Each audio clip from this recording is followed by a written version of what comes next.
जी नमस्कार। स्वागत है आपका एक बार फिर से आपके अपने यूट्यूब चैनल चामुंडा ज्योतिष सेवा। फेसबुक पर हमें देखें डीएनपी चामुंडा ज्योतिष के नाम पर और इंस्टाग्राम पर चामुंडा एस्ट्रो ऑफिशियल।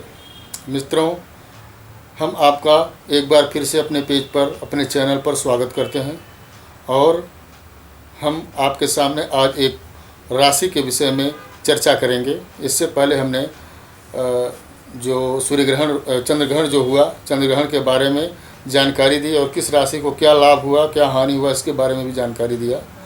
आज विशेष चर्चा होगा कन्या राशि पर, क्योंकि कन्या राशि पर इससे पहले भी मैंने वीडियोस बनाए थे। कन्या राशि के जीवन में संघर्ष था, परेशानियां थी, संघर्ष कुछ ठीक हुआ था। अभी ग्रहण के बाद की क्या स्थिति है उसके बारे में चर्चा करेंगे। उससे पहले आपसे फिर से एक बार रिक्वेस्ट कि हमें लाइक, सब्सक्राइब और शेयर करें ताकि अधिक से अधिक हमारे इस परिश्रम का हमें फल प्राप्त हो।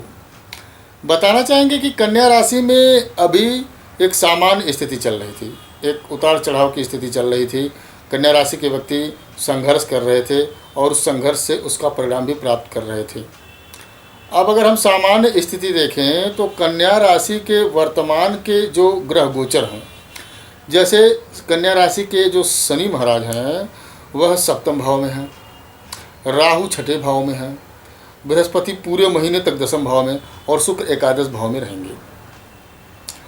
और अब हम आपको बताना चाहेंगे कि इसमें आपको क्या लाभ और क्या हानि होगा। सबसे पहले तो कन्या राशि वालों के लिए मैं एक विशेष जानकारी देना चाहूँगा। स्वास्थ्य के प्रति सावधान रहें। स्वास्थ्य में किसी भी प्रकार की लापरवाही न करें। स्वास्थ्य पर विशेष तौर से ध्यान दें और अधिक से अधिक अपने खान पान पर, रहन सहन पर, दिनचर्या पर ध्यान दें। अन्यथा सबसे पहले तो आपके स्वास्थ्य को प्रभावित होने की संभावना ज़्यादा दिखाई दे रही है।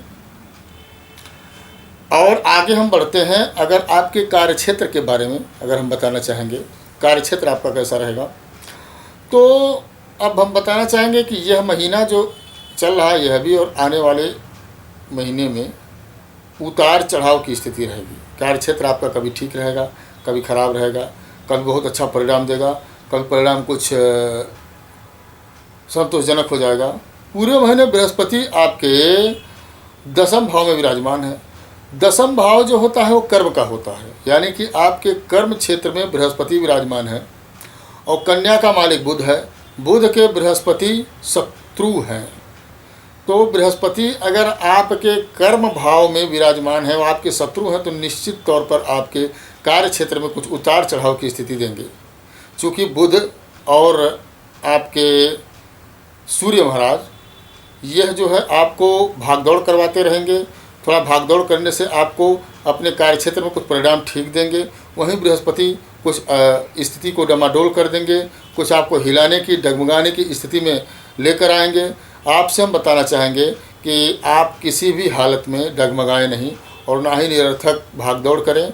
आप अपने कार्यक्षेत्र में जो आपके कार्यक्षेत्र को बढ़ाने की प्रक्रिया है, मजबूत करने की प्रक्रिया है, उसी पर ध्यान दें। निरर्थक भागदौड़ करना आपके लिए हानिकारक होगा। बताना चाहेंगे आपसे कि 15 तारीख से बुध आपके प्रथम भाव में आ जाएंगे। आपके बुध अगर प्रथम भाव में आ जाएंगे तो बुध आपके स्वामी हैं, बुध आपके प्रमुख ग्रह हैं जो आपको बल देने का काम करते हैं। तो बुध आप प्रथम भाव में आएंगे, यानी आपकी राशि पर आएंगे, तो उससे प्रभाव ये होगा कि आपके जो कार्यक्षेत्र में उतार चढ़ाव की स्थिति रही है, डमाडोल की स्थिति रही है, उस स्थिति को बहुत अच्छे से वो सुधार करेंगे और सुधार करके आपके कार्यक्षेत्र को मजबूत, ताकतवर बनाएंगे। अभी हम बात करते हैं आर्थिक स्थिति, क्योंकि आज के ज़माने में आर्थिक स्थिति सबसे ज़्यादा इम्पोर्टेंट होती है। सूर्य और बुध की जो स्थिति है द्वादश भाव में विराजमान होने की वजह से आपके खर्चे बढ़ेंगे, आपके ऊपर खर्चों का बोझ बढ़ेगा।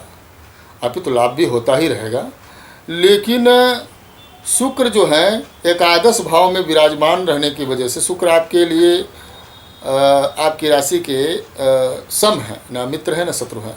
और शुक्र आपके बुध यानी आपके जो स्वामी बुध हैं उसका सपोर्ट करते हैं, आपकी राशि का सपोर्ट करते हैं, इसलिए खर्चे के साथ साथ एकादश भाव आय का होता है।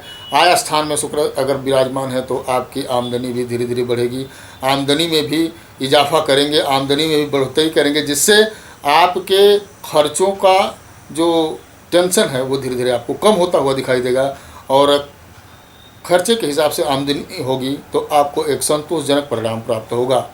अब रही बात स्वास्थ्य की, स्वास्थ्य के बारे में तो हमने आपको पहले ही बता दिया है कि कन्या राशि के लोग स्वास्थ्य के प्रति बहुत ही सावधान हैं।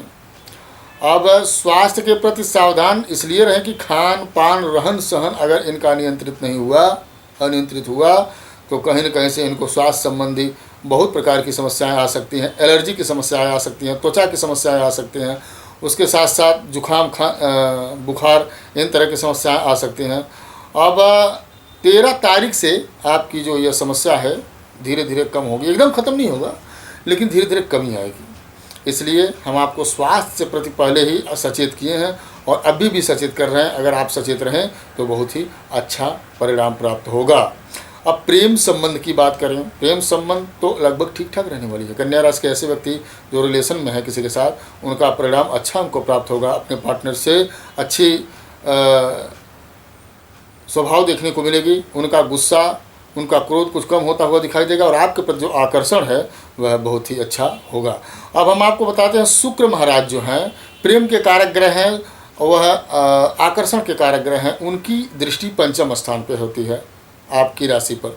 पंचम स्थान पर अगर उनकी दृष्टि होती है और पंचम ही स्थान प्रेम का होता है तो कहीं न कहीं प्रेम के स्थान को शुक्र देख रहे हैं तो ये बहुत ही अच्छा बात है। आप घर से लेकर परिवार तक, यहाँ तक कि मित्रवत जो मंडली आपकी है वहाँ भी आपको अच्छा परिणाम देखने को मिलेगा।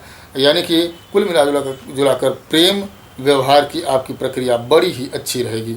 पारिवारिक बात करें तो महीने की शुरुआत में ही कुछ अच्छा परिणाम आपको देखने मिलेगा, क्योंकि बृहस्पति 10वें भाव में बैठा हुआ है और आपके दूसरे भाव और चतुर्थ भाव पर ध्यान दे रहा है, दृष्टि डाल रहा है। तो कहीं न कहीं से पारिवारिक समस्याएं जो है अगर पहले से कुछ चल रही हों तो धीरे धीरे सुलझने के आपको आसार दिखाई देंगे, धीरे धीरे ठीक होते हुए दिखाई देंगे, धीरे धीरे उनका आपको परिणाम ठीक होता हुआ दिखाई देगा।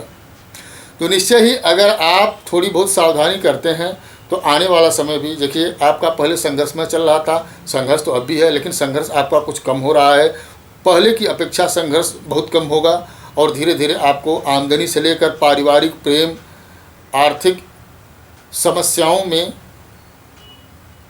हल्का महसूस होना पड़ेगा, आपको अच्छा परिणाम प्राप्त होगा।